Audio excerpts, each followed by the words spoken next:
que a gente vai discutir aspectos relacionados a como é que a falta de saneamento afeta a nossa vida como indivíduo, né, nossa saúde, e também o que nós, como indivíduos ou como coletivos, como grupos, podemos fazer, né, independente se o Estado está vindo ou não fazer essa prestação, né, o governo está vindo ou não fazer essa prestação de serviços de saneamento, se há outras coisas que nós podemos fazer individualmente para melhorar esse nível de saneamento. Então, eu queria primeiro perguntar para a Luciana, pedir para ela falar um pouco sobre quais são esses impactos, né, na nossa saúde, o que tem de dados disponíveis sobre isso. Então, Brenda, esse é o aspecto que eu acho mais cruel da ausência de saneamento básico, porque ele atinge de uma forma muito relevante mesmo toda a condição de saúde e qualidade de vida da população que não tem acesso.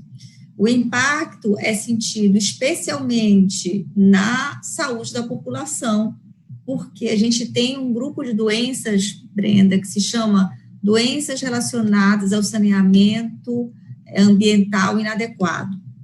E o que é o saneamento ambiental, Brenda? Ele é um pouco mais que o saneamento básico. O saneamento ambiental envolve toda o que a gente já falou, que são as atividades de saneamento básico, mas ele ainda envolve a descontaminação do solo, do ar, dos recursos hídricos em geral, por questões que nem sempre estão ligadas ao saneamento básico. A população precisa viver num ambiente equilibrado, num ambiente adequado. E a gente tem uma estatística terrível, Brenda, porque a maior causa de morte de crianças com menos de 5 anos de idade no país é a diarreia.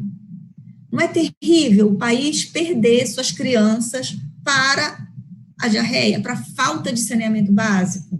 Eu falei das crianças porque é o maior índice, mas os adultos também têm uma série de doenças ligadas ao saneamento inadequado. A gente tem um grupo da população mais impactado, que é justamente o grupo mais vulnerável economicamente.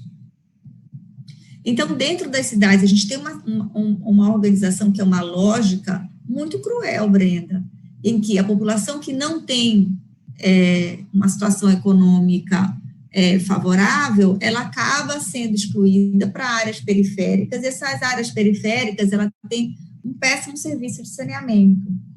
E aí, como é que o Brasil vai se comportar aí diante desse objetivo nosso, que é atender essa população que precisa de saneamento urgente como condição de vida?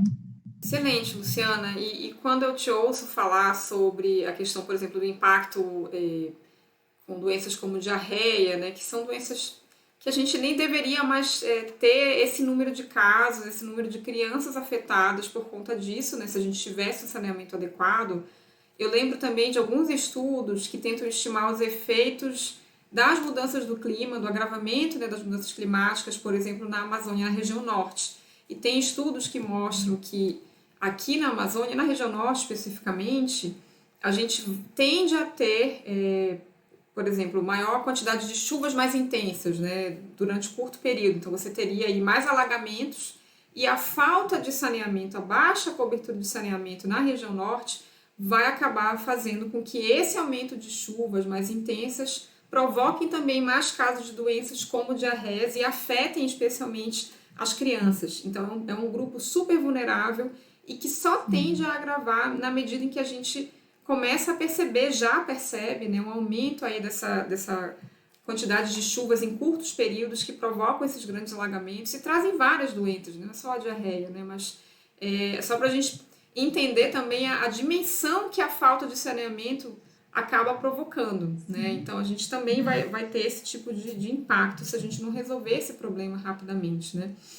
E eu queria perguntar para a Eliane, né, se existem outras formas em que indivíduos, né, nas suas casas, nos seus edifícios, enfim, poderiam contribuir com a questão de saneamento, independente de uma prestação de serviço, seja público, seja privatizado, né, que chegue na sua casa, né? Então, há outras formas de fazer isso, há outro tipo de legislação que pode estimular a adoção de outros tipos de técnicas, né, de uma escala mais individual ou em pequenos grupos ou em localidades, né, mais afastadas dessa prestação de serviços, né? O que a gente já tem de exemplo que poderia ser citado? Então, existem pequenas coisas que nós, como cidadãos, podemos fazer, até ações mais coletivas, até o apoio a iniciativas mais coletivas e até efetivamente o engajamento em políticas públicas que realmente promovam uma virada de chave aí nesse contexto.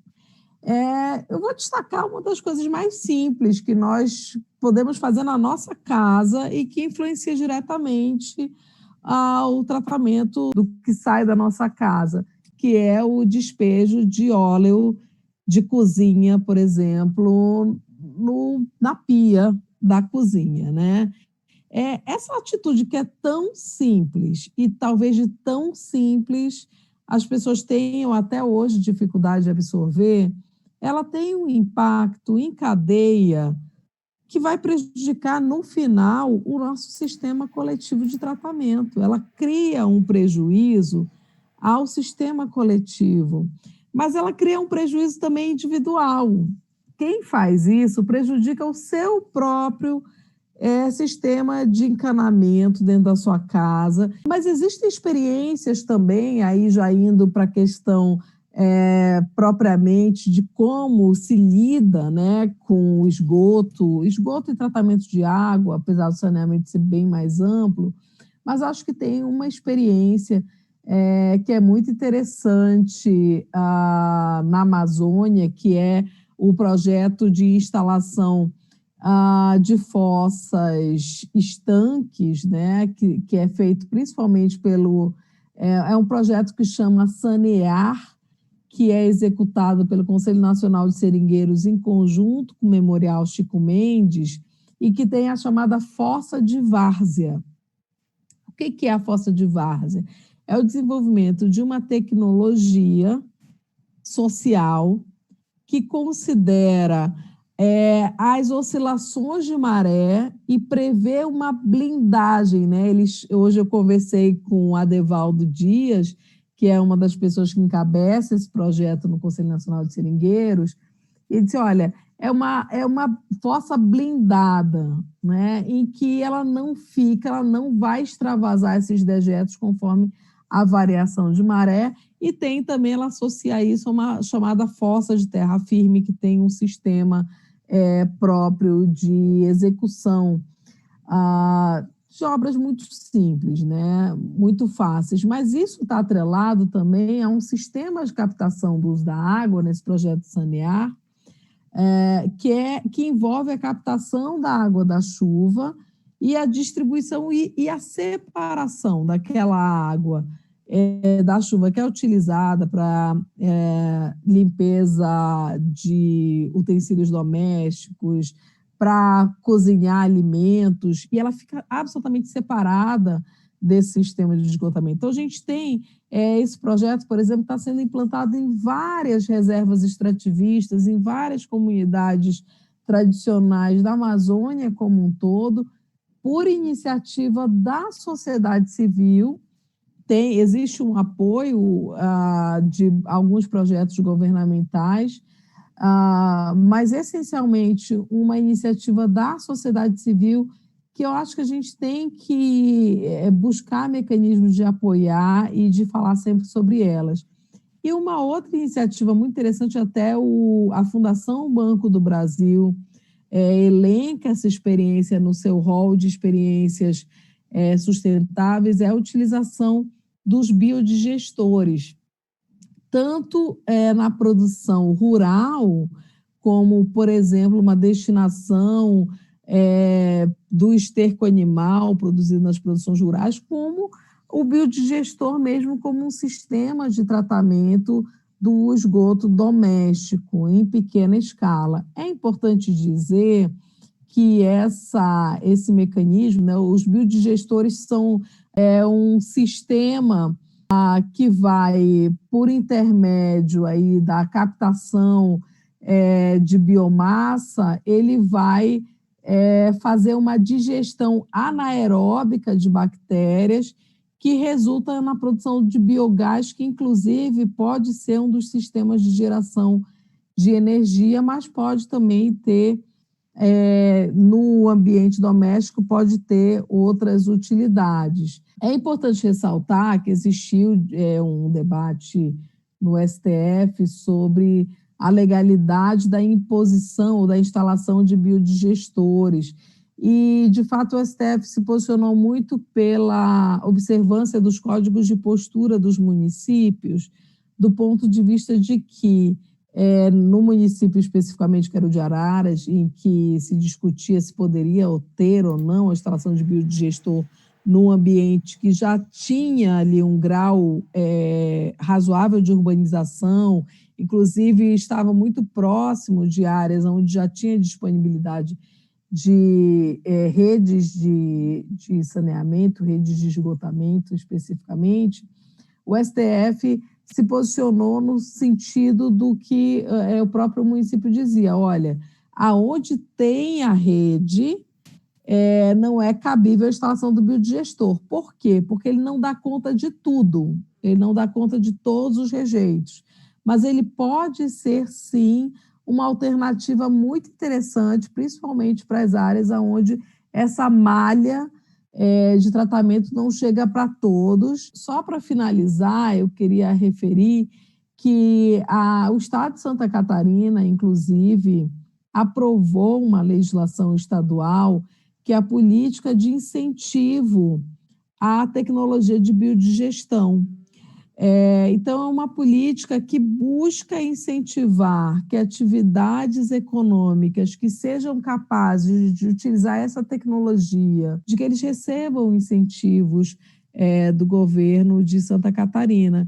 Essa já é uma experiência, portanto, bastante interessante, aí, como eu falei, né, desde as experiências mais individuais até as mais coletivas e aquelas em que você pode efetivamente pensar em políticas públicas locais de incentivo a uma outra forma de lidar com essa questão dos rejeitos, principalmente aqueles que envolvem o tratamento de esgotos. Maravilhoso, Eliane. Acho que é muito importante a gente ter essas dimensões, né, de como que a gente, como indivíduo, pode também contribuir, não se sentir impotente, né, perto dessa questão da baixa prestação do saneamento, mas também de entender que há outras formas de incentivar, né, e de promover essa questão do saneamento. Seria importante os estados da Amazônia que se não tiverem ainda esse tipo de regra, de olhar e visando realmente incorporar na sua legislação. Bem, então, para encerrar esse bloco, eu queria fazer uma pergunta para a Lilian sobre uma situação que é muito comum, né, a gente observar enfim, várias cidades, estados, né, que é o uso das águas subterrâneas. Então, muitas vezes você não tem essa prestação de água encanada chegando, né, na sua casa, no seu edifício, e aí você começa a ter vou cavar aqui um poço para acessar essa água. E essa é uma situação que é comum em algumas regiões, mas eu queria perguntar para a Lilian até que ponto isso é uma situação permitida, ou seja, qualquer pessoa pode fazer isso, seja para uso comercial, para uso residencial, numa casa, no edifício, ou se precisaria ter algum tipo de licença, quem seria esse órgão que faz esse licenciamento, só para a gente entender um pouco isso que é, de uma certa forma, uma alternativa, né, quando você não tem uma boa prestação, né, dessa questão da água encanada, né, seria uma alternativa também que é muito utilizada, mas acho que é importante a gente entender um pouco melhor da legalidade disso, né? Brenda, a gestão das águas subterrâneas, pela nossa Constituição, ela foi conferida para os estados. E se você vai querer ter um poço na sua casa, na sua residência, ou você vai precisar usar essa água subterrânea se você é uma empresa, você tem que procurar o órgão ambiental estadual, que é o gestor de recursos hídricos, né? Existem estados que têm o gestor de recursos hídricos separados do órgão ambiental que dá licença, mas o órgão gestor de recursos hídricos é ele quem vai conferir um instrumento chamado outorga de direito de uso, uma autorização para que você possa ter acesso a essa água subterrânea. Existem situações que, quando o seu consumo ele é mínimo, não é muito grande, normalmente uma unidade residencial familiar não vai gerar uma grande captação, pode haver também o instrumento da dispensa de outorga. Mas tanto um quanto o outro, você tem que acessar o órgão gestor de recursos hídricos. No estado do Pará, o órgão gestor de recursos hídricos é a própria Secretaria Estadual de Meio Ambiente. E hoje já conta com um sistema que é um sistema online, onde você pode, pela própria internet, preencher um formulário que o sistema se chama SIGE, Sistema de Gerenciamento de Recursos Hídricos, e lá você preenche o formulário e pede o que você quer utilizar, quais são os pontos que você vai utilizar. Se você não é morador, mas você é um comércio, quantos pontos você vai precisar de captação? E é muito importante a gente tocar e abordar esse assunto, porque as nossas águas subterrâneas, elas são bens finitos também, e elas demoram muito para serem formadas na natureza. E se eu fizer um poço, já deu água, está tudo certo. Eu posso vir a ter problemas, inclusive, de saúde, né? Posso vir a adoecer. Por exemplo, na nossa região metropolitana de Belém, a nossa água, ela vem muito ferrosa, ela vem com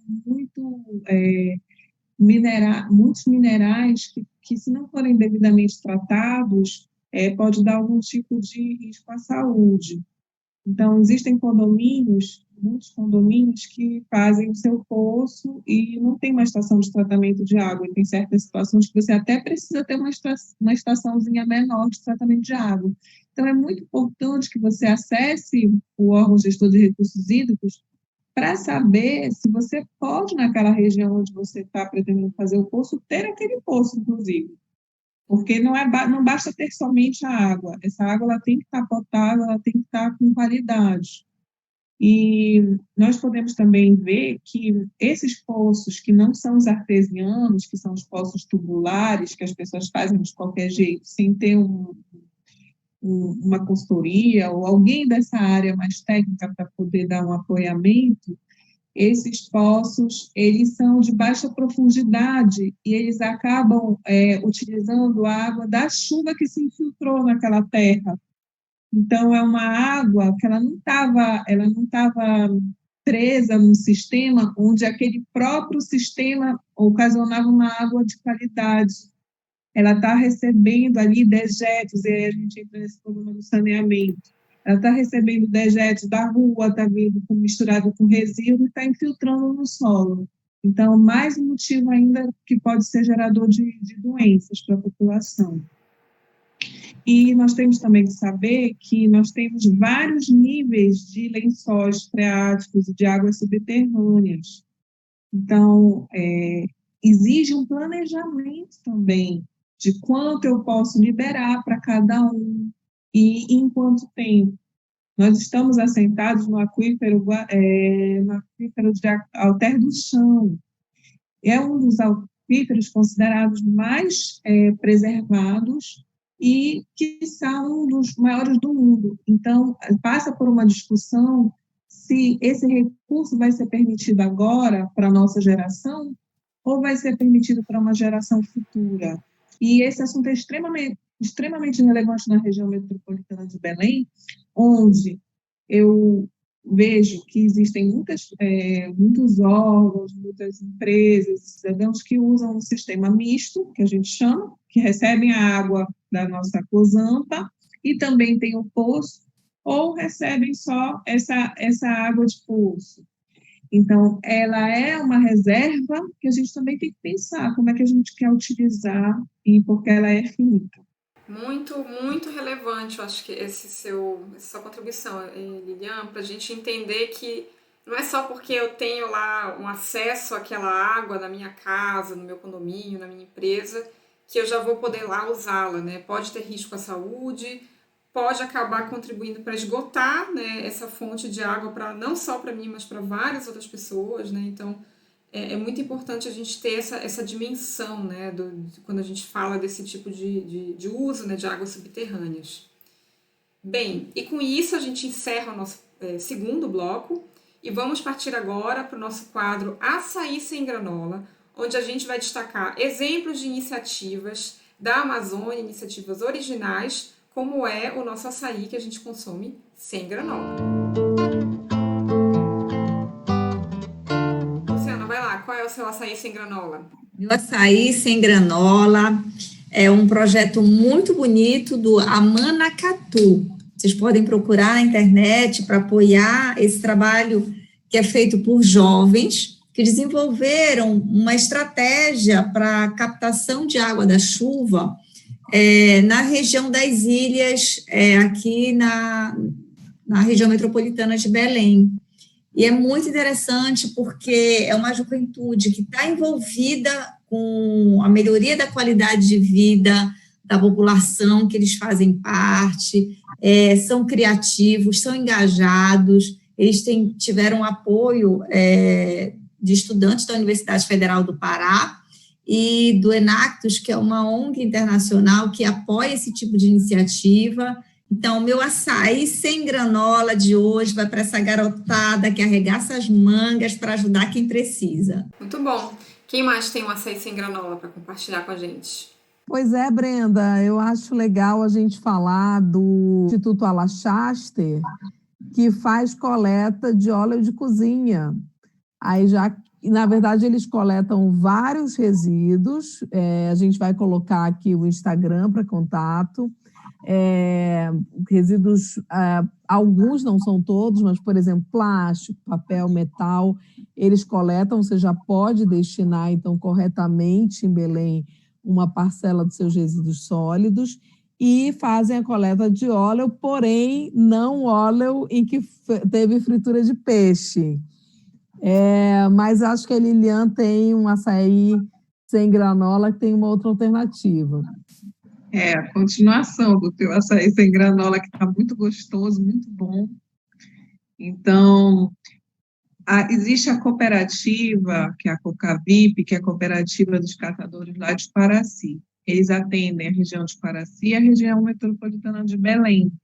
Eles fazem a coleta seletiva como um todo, e na rota deles, eles também fazem o recolhimento do óleo, sendo que eles sugerem que a gente pegue esse óleo de cozinha e coloque eles numa garrafinha PET, ou naquela garrafinha que eles chamam coquinho, que é uma garrafinha pequena, e você pode ir colocando sem precisar filtrar nem nada. Você pode colocar o óleo do frango, do peixe, o óleo para qualquer tipo de fritura que você utilizou, e apenas fechar, vedar bem e colocar no seu reciclável. Então, o meu açaí sem granola também vai para eles, e também para dizer para vocês que, se vocês não tiverem nenhuma dessas alternativas na região de vocês, pelo menos coloquem o óleo nesse vidrinho ou nessa PET e embalem bem, para que vocês não façam aquilo que a gente falou no primeiro bloco, que é jogar dentro do encanamento da cozinha mesmo direto, que aí já vai para ter outra destinação. Vai virar sabão depois, gente, muito interessante, né? A gente não falou que vira, mas vira sabão. Então, gera renda, é muito legal.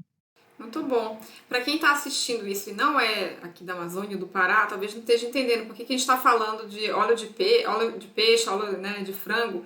É porque a gente come, muitas vezes o nosso açaí a gente consome com peixe frito, né? Então é muito importante entender o que fazer com o óleo que a gente frita o peixe.